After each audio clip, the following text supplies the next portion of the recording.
Welcome to Easy Peasy Books, From Author to Authority, the lively and engaging podcast for business professionals who've always believed they have a book in them. I'm your host, Jillian Whitney. Join me as I chat with authors and industry experts from all around the world to explore simple strategies to write, publish, and leverage your business book. Whether you're an entrepreneur, executive, or an employee, this podcast is for you.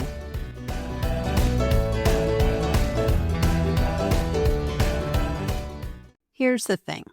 We can write the most amazing book in the world, but if nobody knows about us, we're not really moving from author to authority, are we? Today, I'm bringing you the LinkedIn Live that I did with Beth Kirk on June 25th, 2024. Beth is a LinkedIn marketer and trainer with 18 years of global brand experience. In this conversation, we dove deep into something many of us struggle with, which is embracing the right mindset for LinkedIn success. It doesn't matter how polished your profile is, if you don't have the right mindset, you're going to stay stuck on the sidelines. So if you've ever felt like LinkedIn is this big, scary networking party where you're standing in the corner not talking to anybody, this episode is for you. And we're live once again on another Tuesday, and I have a special across the pond guest with me today, Beth Kirk, coming in from Oxford, where it's just such a smart town. I love it there. So Beth, before we get stuck in with our topic today, can you let people know who you are and what you do, and then we'll get stuck in. Thank you, Gillian. I'm absolutely thrilled to be here. My name is Beth Kirk, as you kindly introduced me.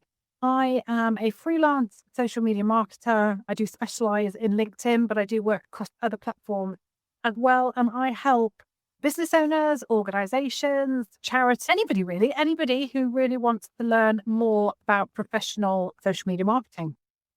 Wonderful. Thank you so much. So here is our topic today, embracing a LinkedIn mindset for success. And I love this because, first of all, I love the idea of mindset because mindset is such an interesting word. So I want to sort of break that down.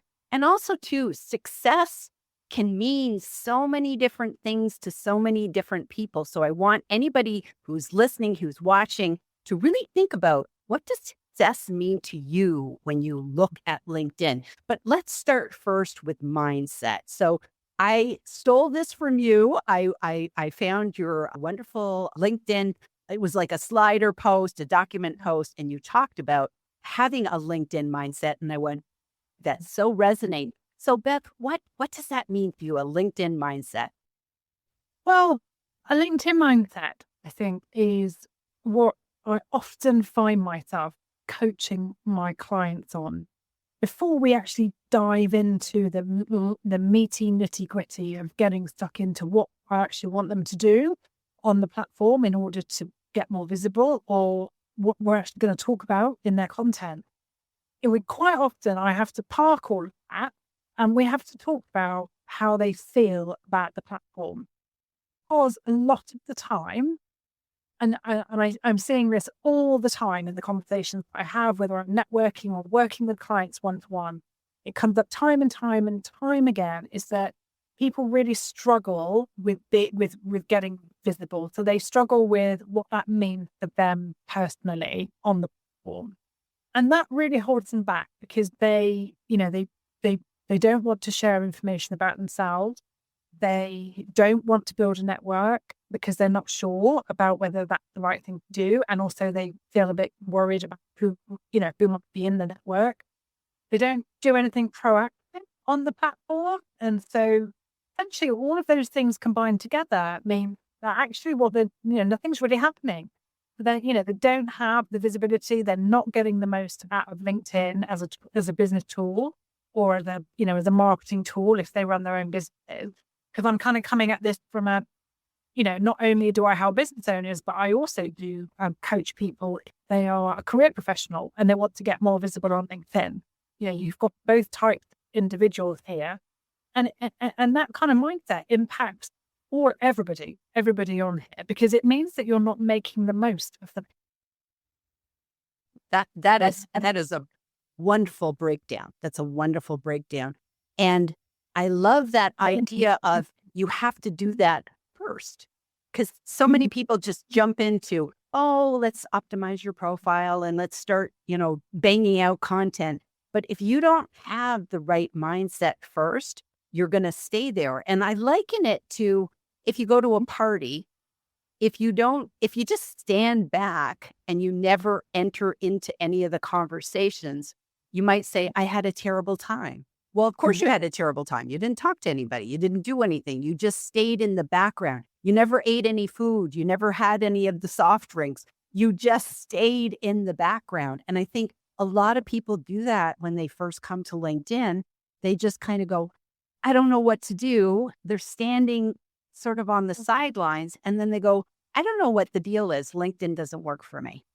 Oh, absolutely. And, I've heard so many people say that to me.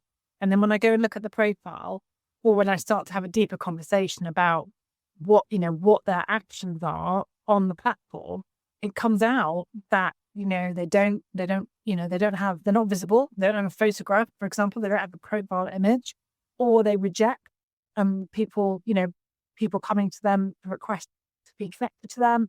They reject them. They've got no particular reason to, but because they don't know them, they reject them. They kind of always becomes quite clear to me straight away that actually we need to do a little bit of work on your mindset around the platform. And quite often I can shift that mindset really quickly with knowledge about. So, every social media platform is different, and LinkedIn has its own set of nuances, if you like. There are myths around this platform, and there are certain behaviors which are going to definitely help you become more successful. Once I start to talk to people and educate them on how the platform works, then quickly I see a shift in quite often I see a shift in the behavior, and then they start to see results. So it does all then have a really lovely effect. I find I always have to go down the mind route a lot of the time first. Most definitely. And with mindset, there's always, are we talking about a fixed mindset that, oh, I don't know anybody, I can't do anything, I'm not social, or a growth mode mindset of like, yet, I don't know how to do that yet. And I know when I started with LinkedIn, I didn't know a lot of people. And I thought, well, how do I get on this platform? Because I only had like 50 contacts at the beginning. And I thought, what do you do with 50 contacts? So what would you say to somebody who says, I don't know anybody? Yeah, and it's so interesting because I was having a long conversation with somebody about this the other day because, she was a very typical client that I've just described, in the sense that she had a very, very, very small network. She had just under a couple of hundred people in her network. She was quite small. And, I was starting to have the conversation with her about growing her network. And she was, her view was, well, I don't really want to have people in my network if I don't know them. And, possibly they're going to try and sell me something. And I'm not really sure. Or it's people that I already know. So why do I need to keep connecting with people that I know? And kind of my response to her was, well, actually, when you are, connecting with somebody and growing that nice network around you, that nice community, that we love to use that word community on LinkedIn because it is a community. But actually, everybody knows somebody. Everybody knows somebody else. And so often people come to me, and I'm sure this happens with you as well, Julian, is that people come to you and say, oh, so-and-so told me about you, and that person's in your network. So whilst you might think, well, I know these people, and actually, why do I want more of the same people in my network? Everybody else has got a network. So my view on it is be open-minded, think beyond the network, think beyond your network, because if you come up in other people's conversations, because that's the point of us all being here, is that when we're sharing content and we're talking about what we offer, if we're a business owner, we are top of people's minds. One of the reasons to be effective on social media or do social media marketing well is to be a brand or a business that comes up of mind when somebody needs what you offer. And I always sort of remind people of that because, there's a reason to build your network because they will all have their own networks as well. I love that. And I know that we are literally one person away from finding the people that we need to find. And when you meet somebody, like you said, you're meeting them and they're 1,000 friends, they're 1,000 connections. And I remember once I had somebody who, I think she was in the United States and somebody from England. I think somebody who I knew actually, and I have tons and tons of connections in England. And of course, I went to England and I met all those people and it was awesome.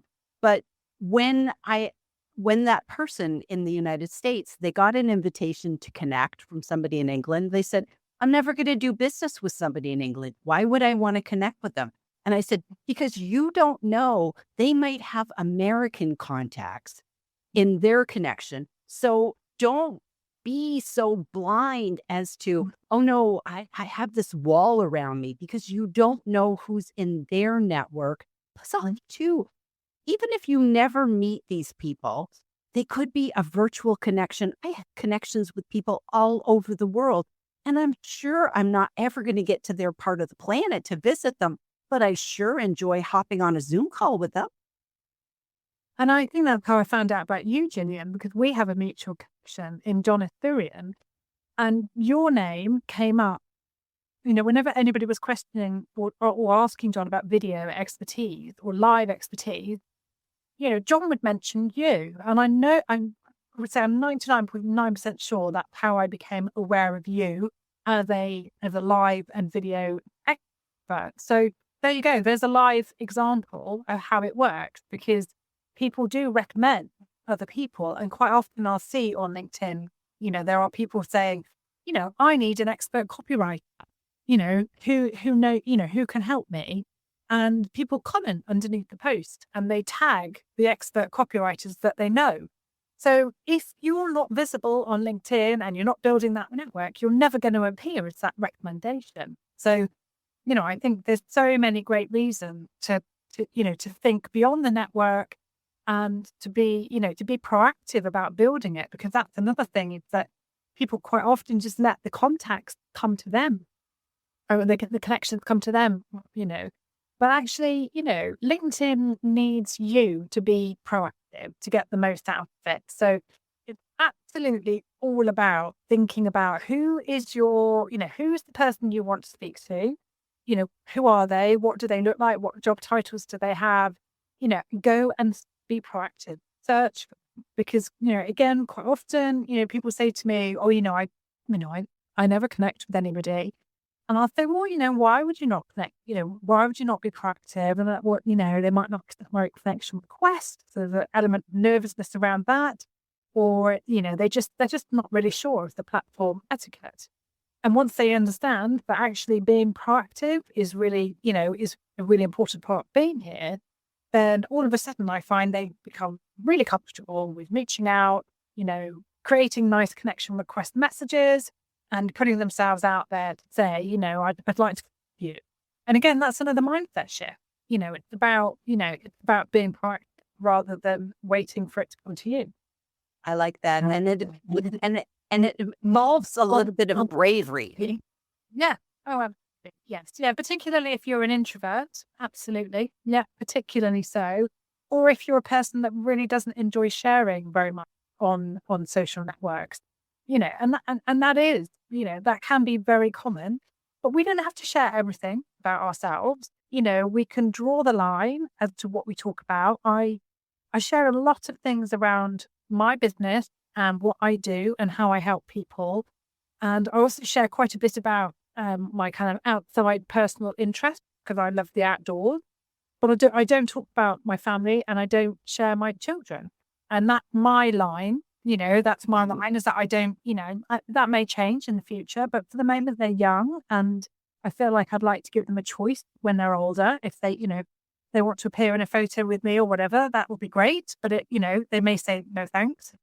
So and I think, a really fabulous exercise that people can do is to kind of work out what they're happy sharing and also work out what they're not comfortable with sharing. Maybe talk about it with loved one or family and say, this is what I'm going to talk about then, or, on a social network. And this is what, this is what stays at home. And I think that's a really worthwhile exercise for people to do so that they know, they kind of, when they're thinking, oh, should I post this? Is it too much? Is it too personal? That they're comfortable with what they've decided that they're going to share personally. And as you and I probably both know at the moment, personal content does work well on LinkedIn. There is more of that around now. And I always say to people, as long as it's relatable to your work persona or your professional position, I think it's okay. So when I talk about the fact that I might have gone out and done a walk on, one of the national trails in the UK, for example, or sometimes I post about that because that is my way of switching off from the digital world. And I think it's relevant because that's how I kind of position the content. But I think as long as you've got that, that plan of, this is my line, what I'm going to talk about, what I'm not going to talk about. And if there's anything personal in there, this is how I'm going to relate it to myself professionally. Then I think that makes people feel a lot more confident having that little plan, because they know that they've made that decision and they know that they can relate. I found that works for people. I love that. I love that. So speaking of people, let's hop over to our comments. So we have Jeff Young who says, love this topic, Jillian and Beth, especially since we all define success differently.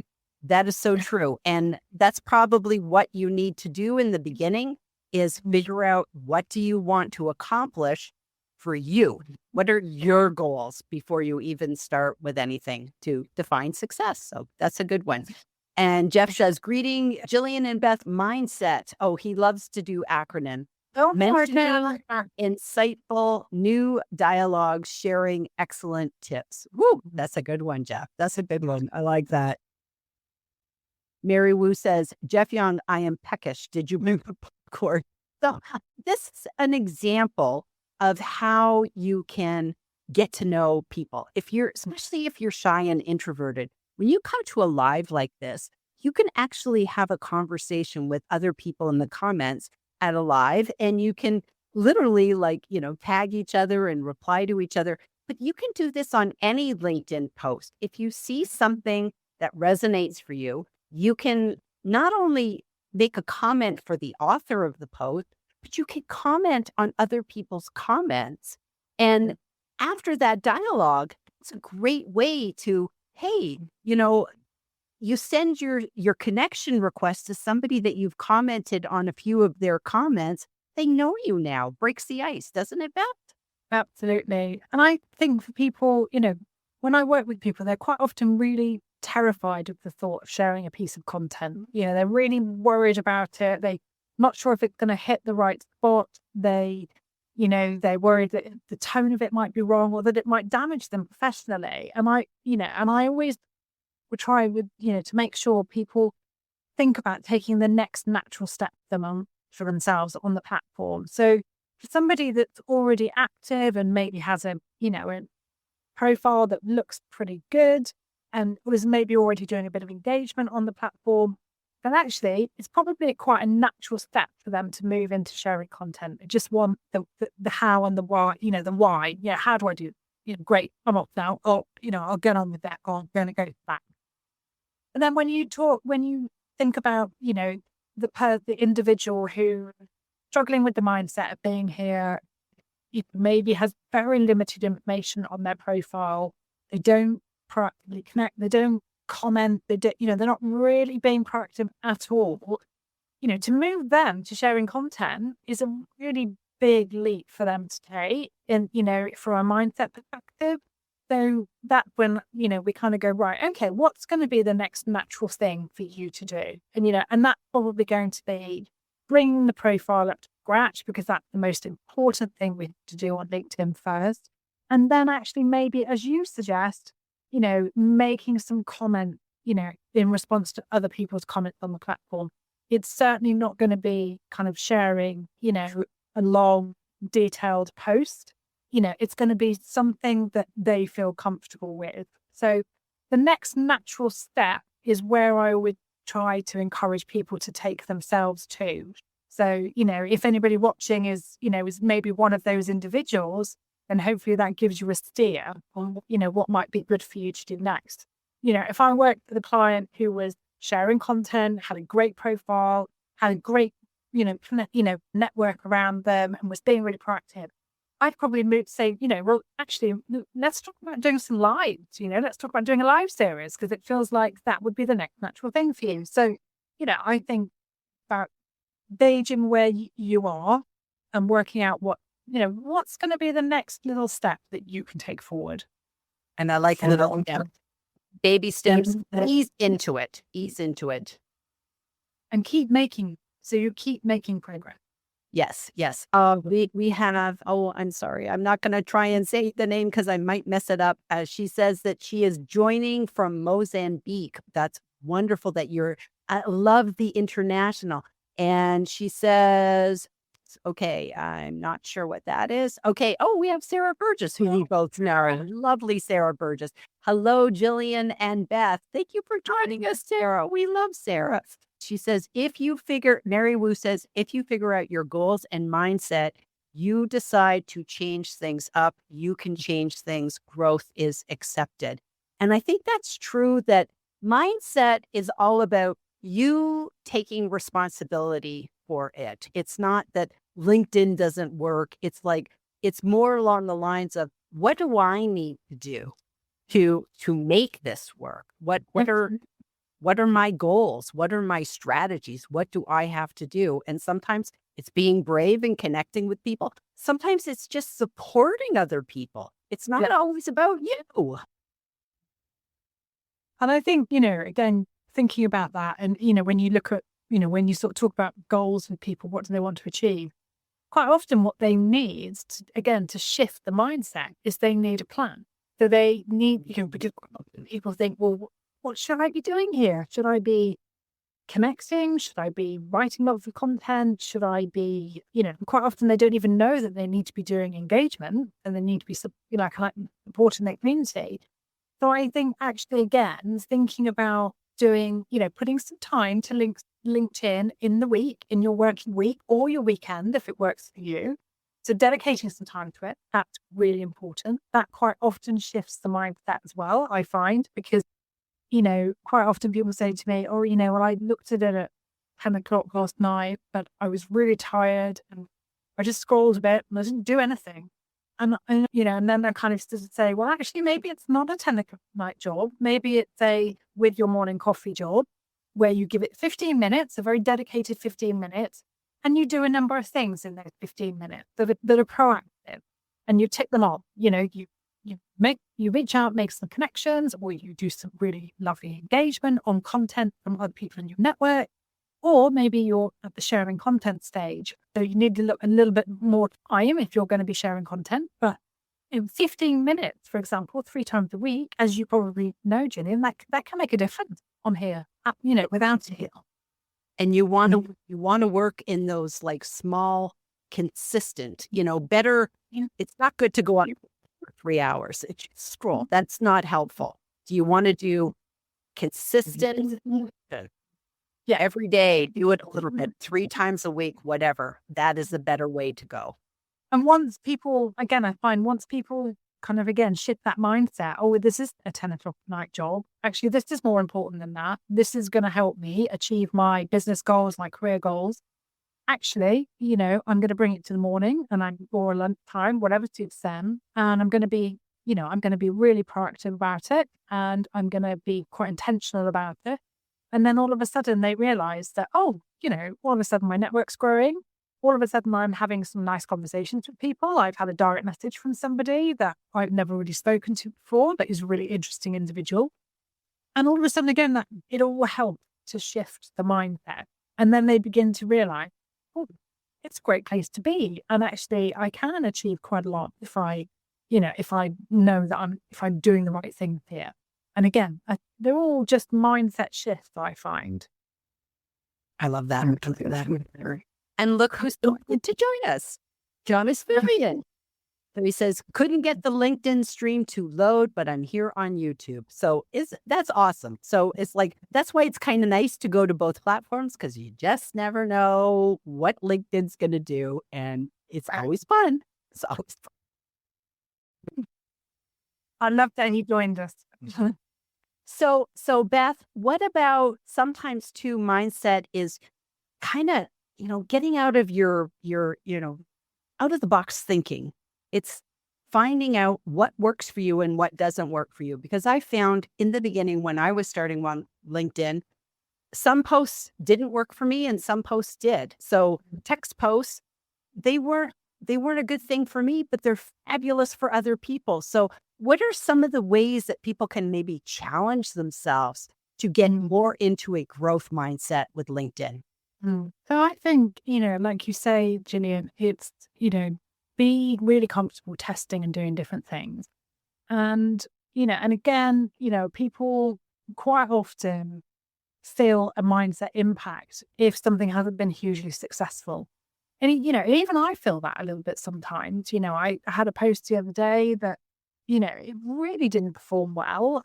No particular reason. I don't really know what was happening with you, but the LinkedIn algorithm can do funny things with that. But you just put those things behind you, because you have to recognize that there's always a number of factors at play when we share content here. And that it is all about constantly testing. All of us, we're always testing different ways to share content, different ways to share our content in terms of writing it, or the different format that we use, so, here we are live, but actually tomorrow I might share quite an in-depth document post, for example, that's really helpful to people. But I think it's, one way I think if you want to adopt a growth mindset here is to track your metrics. So if looking at how your content is performing. So every week I, look at the posts that have been shared from the previous week and I track the metrics for them. So I go back 2 weeks because we have longevity here, which is another great reason to be on LinkedIn. Our posts do stick around for a while, and I capture the metrics, and then I kind of then get a really good feel for what's working for me in terms of the type and style of content that I'm sharing, because I just keep trying different formats all of the time, and actually that makes me feel definitely that I am again following the right trend in terms of my own content. And I'm getting a good feel for what's working, and I can see my numbers growing. So I can see my connection, my network has grown consistently every week, all year. My profile views has continued to climb. It can go up and down depending on what I'm doing. So whether I'm doing, for example, 2 lives in a week, would definitely see a spike in my profile view. So again, but that again is leading me to keep an eye on the analytics, which will hopefully make sure that what I'm doing is working for me and opening up new conversations. So I hope that answers your question. Absolutely. And I love the idea of tracking your metrics, because your metrics are comparing you to you, as opposed to, you need to stay in your own lane and not worry about, oh, that person gets, 40,000 likes and this and that. That's not you. Just compare yourself against yourself. And that's why if I have a post that bombs, I let it stay. I know some people don't, and they delete it and they let it go. But I figure I'm going to have some posts that do well, and I'm going to have some posts that don't do so well. So I just let them ride and I don't worry about it. And I compare myself to me in terms of, did I do better? Am I getting better? What we can do.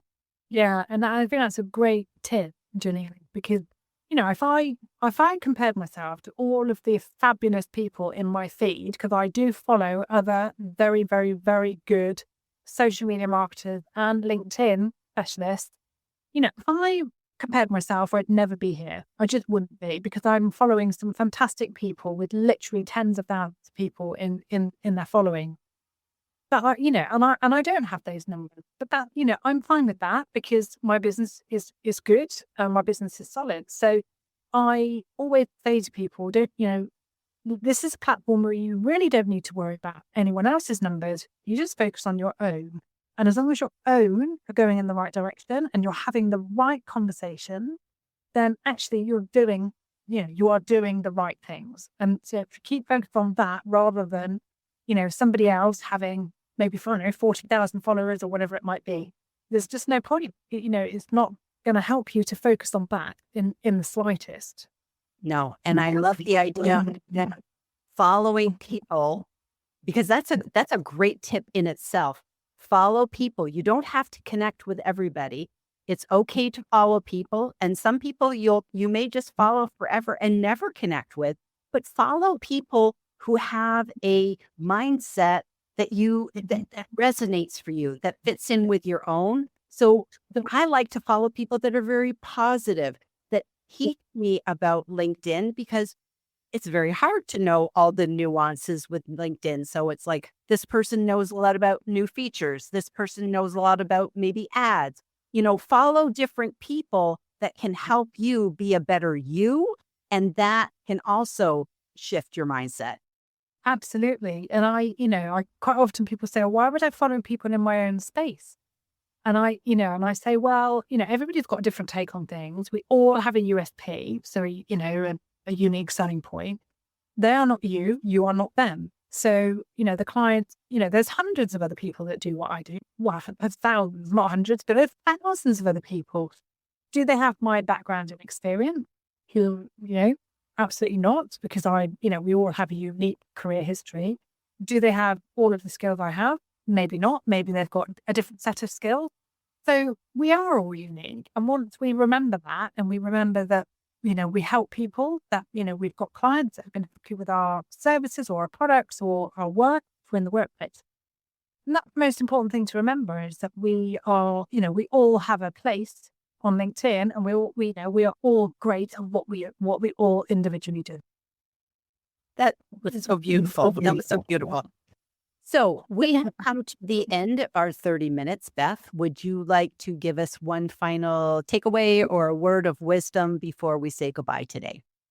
So my words of wisdom would be, plan LinkedIn into your workday, make it structured routine, be consistent, have a plan, talk to somebody else, or talk to an expert if you don't know what that plan should be, but have a plan and enjoy it. Most of all, make sure you enjoy what you do here. Otherwise, you won't keep showing up. Oh, wonderful. Thank you for being here today, Beth. Thank you for everybody who tuned in, and we'll see you guys all next time. If that conversation doesn't shift something about how you approach LinkedIn, I don't know what will.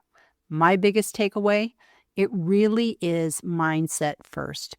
You can have the most beautiful profile in the world, but if you're thinking, I don't know anyone, or what if nobody cares what I have to say, you're never going to show up authentically. Beth's practical approach of 15 minutes 3 times a week, that's so doable.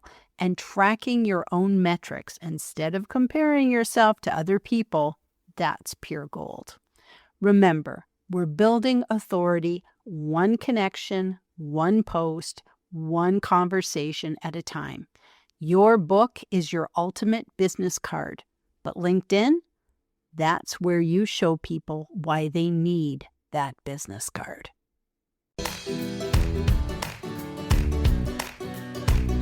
Thank you for tuning in to this edition of Easy Peasy Books, From Author to Authority. If you found value in today's episode, I'd be grateful if you could leave us a review. It helps other aspiring authors discover our podcast. To learn more about writing, publishing, and leveraging your business book, visit my website at easypeasybooks.com.